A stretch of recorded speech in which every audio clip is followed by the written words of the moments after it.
Pecahnya perang di Gaza sekali lagi menegaskan bahwa Amerika Serikat dan Israel tetap sebagai sekutu terdekat. Dalam beberapa minggu terakhir, pejabat Amerika Serikat juga telah menegaskan dukungan mereka yang kokoh terhadap Israel, baik secara diplomatik, finansial, maupun militer. Meskipun sebelumnya, Joe Biden mengkritik pemerintahan sayap kanan seperti Netanyahu, kini sekarang dia dengan tegas menyatakan, The United States stands with Israel. We will not ever fail to have their back. We'll make sure that they have the help their citizens need and they can continue to defend themselves. Pada awalnya, Amerika Serikat mendesak Israel untuk mengambil langkah-langkah pencegahan guna melindungi warga sipil. Namun pada faktanya, Israel terus melancarkan serangan udara yang telah menyebabkan kematian warga sipil di Gaza. Dan faktanya, Amerika Serikat terus memberikan bantuan tanpa syarat kepada Israel. Pasca serangan terbaru oleh Hamas, Amerika Serikat mengirim kapal pembawa rudal terpandu dan pesawat tempur F-35, sementara Kongres sedang mempertimbangkan bantuan tambahan.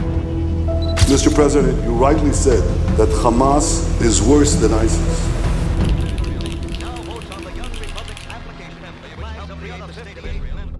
Setelah berakhirnya Perang Dunia Kedua, Amerika Serikat mendukung pembentukan negara Yahudi, tetapi dalam beberapa dekade awal eksistensinya, hubungan antara kedua negara ini tidak begitu mencolok. Pada tahun 1962, Presiden John Kennedy menjadikan hubungan ini lebih menonjol dengan menyebutnya sebagai hubungan istimewa yang didasarkan pada komitmen bersama terhadap hak Israel untuk eksis dalam perdamaian. Namun, hubungan ini baru mulai berkembang secara signifikan setelah terjadinya Perang tahun 1967. Bersamaan dengan itu, Amerika Serikat yang pada saat itu khawatir akan pengaruh Uni Soviet di wilayah tersebut menyatakan bahwa konflik tersebut berpotensi menjadi pertempuran proksi dalam Perang Dingin. Namun kemudian, Israel dengan cepat mengakhiri konflik tersebut dan menjadi sekutu yang menarik saat Amerika sedang sibuk di Perang Vietnam dan tidak mampu terlibat secara militer di Timur Tengah. Hubungan terus berkembang secara bertahap dari waktu ke waktu. Pada awalnya, Amerika Serikat sebagian besar memberikan serta menjual senjata kepada Israel. Selain itu, Amerika Serikat mengizinkan Israel untuk meminjam dari bank-bank Amerika Serikat dengan suku bunga lebih rendah. Antara tahun 1980-an dan 1990-an, Amerika Serikat dan Israel mulai bekerja sama dalam pengembangan produksi senjata. Setelah serangan 9/11, uang bantuan Amerika Serikat membantu kemajuan teknologi dan intelijen Israel.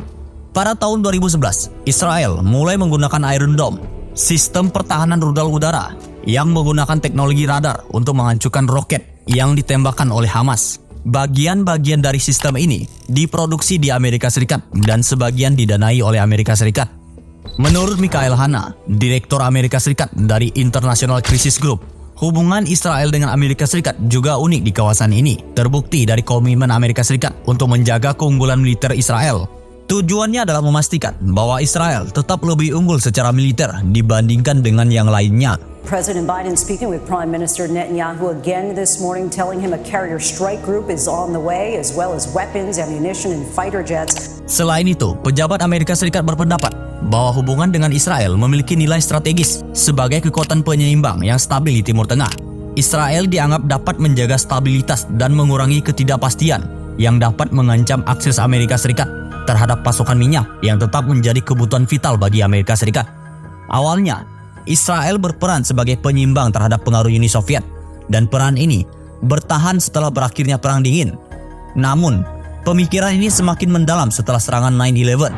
Ketika diketahui bahwa beberapa pelaku berasal dari Arab Saudi yang dianggap Amerika Serikat sebagai sekutu kunci lainnya di kawasan tersebut, dengan keraguan terhadap keandalan Saudi, Amerika Serikat lebih mengandalkan Israel berdasarkan persepsi bahwa kedua negara ini memiliki nilai dan kepentingan bersama yang lebih besar, termasuk komitmennya terhadap demokrasi.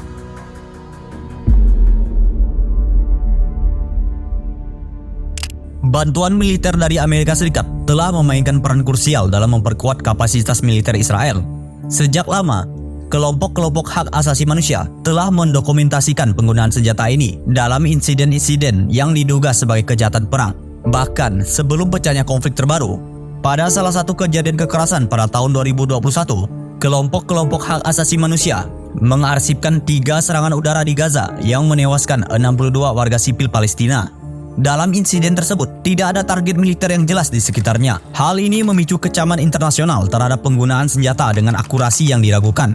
Meskipun Israel telah mengembangkan industri senjata, bantuan militer dari Amerika Serikat tetap memainkan peran penting. Amerika Serikat secara rutin memberikan bantuan militer yang signifikan, memperkuat persenjataan Israel, dan memastikan kesiapan mereka dalam menghadapi ancaman regional.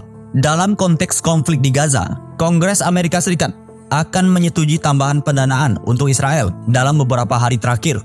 Presiden Biden telah mengusulkan tambahan bantuan sebesar 2 miliar dolar yang akan dialokasikan untuk meningkatkan sistem pertahanan. Israel mungkin menyambut tambahan dukungan ini sebagai bukti solidaritas diplomatik dari Amerika Serikat. Hal ini mengukuhkan hubungan strategis mereka di Timur Tengah. The U.S. is unleashing its greatest weapons to bring victories to its allies and unquestionable defeat to foes. Invasion of the country from the Gaza Strip.